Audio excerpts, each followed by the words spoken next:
Imagine a world hanging by a thread where two superpowers, the United States and the Soviet Union, held the power to obliterate civilization with thousands of nuclear missiles. In this age of paranoia, machines were given the ultimate authority. Satellites, radars, and computers watched the skies, ready to trigger Armageddon at the first sign of attack. The fate of billions rested on blinking lights and automated alerts.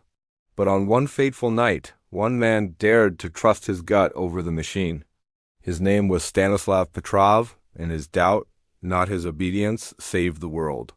September 26, 1983. Inside a top-secret Soviet bunker near Moscow, Lieutenant Colonel Stanislav Petrov was starting another tense shift. His job was simple, yet terrifying: monitor satellite data for an American nuclear launch. If the system detected a missile, he was to confirm it. That confirmation would unleash an immediate, full-scale Soviet counterattack, starting World War III. The timing couldn't have been worse. The Cold War was at its absolute peak. Just weeks before, the Soviets had shot down a South Korean passenger jet, and relations with the U.S. were explosive.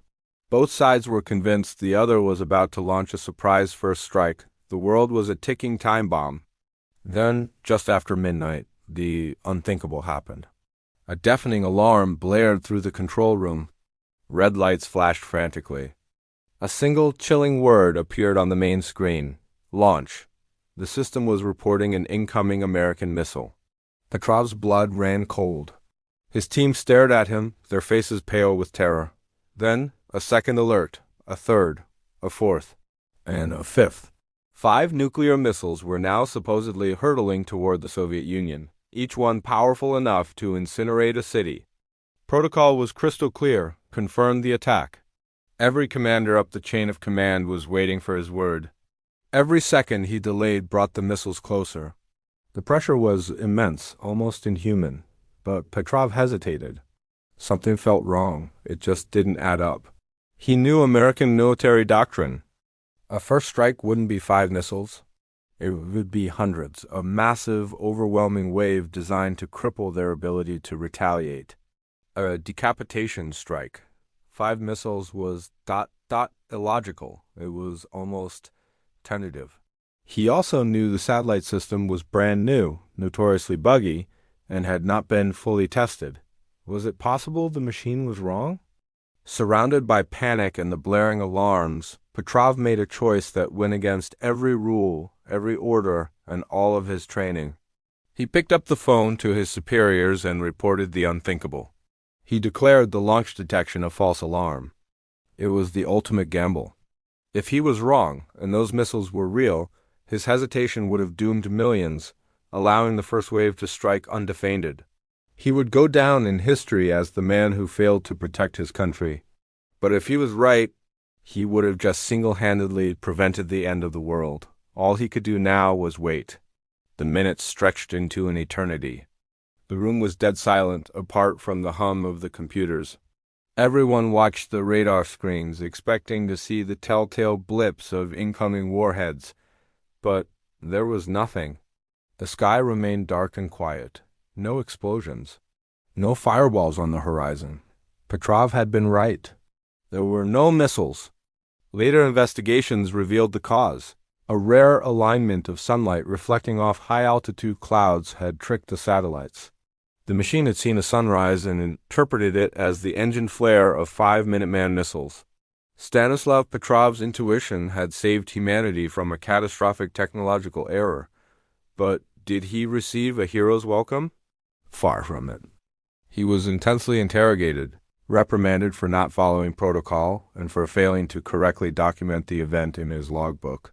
His superiors saw his independent judgment not as heroism, but as a flaw in their perfect system. The incident was classified, buried deep in Soviet archives, and Petrov was quietly reassigned to a less sensitive post before taking early retirement. The world knew nothing of how close it had come to annihilation. For over a decade, Petrov lived in obscurity in a small town near Moscow, his story a secret he couldn't share. It wasn't until after the collapse of the Soviet Union that a journalist uncovered the truth and brought his incredible act of courage to light. Finally, the world learned about the man who saved the world. He received international peace awards and was celebrated by those who understood the magnitude of his decision. Yet, Petrov himself remained humble, almost uncomfortable with the title of hero. He often said, "I was just in the right place at the right time. I was just doing my job. I didn't want to be the man to start World War III." Stanislav Petrov passed away in 2017, a quiet end for a man whose quiet decision had such loud consequences. His story is a powerful reminder that in our increasingly automated world, human judgment, conscience, and even doubt are more critical than ever. We build machines to be faster and more efficient, but we can't program them with wisdom or a sense of context. Petrov's legacy proves that true strength isn't always about following orders. Sometimes it's about having the courage to question them. On that September night, one man in a bunker chose humanity over the machine. He chose reason over protocol. And in doing so, he gave us all the gift of a future. Thank you so much for watching.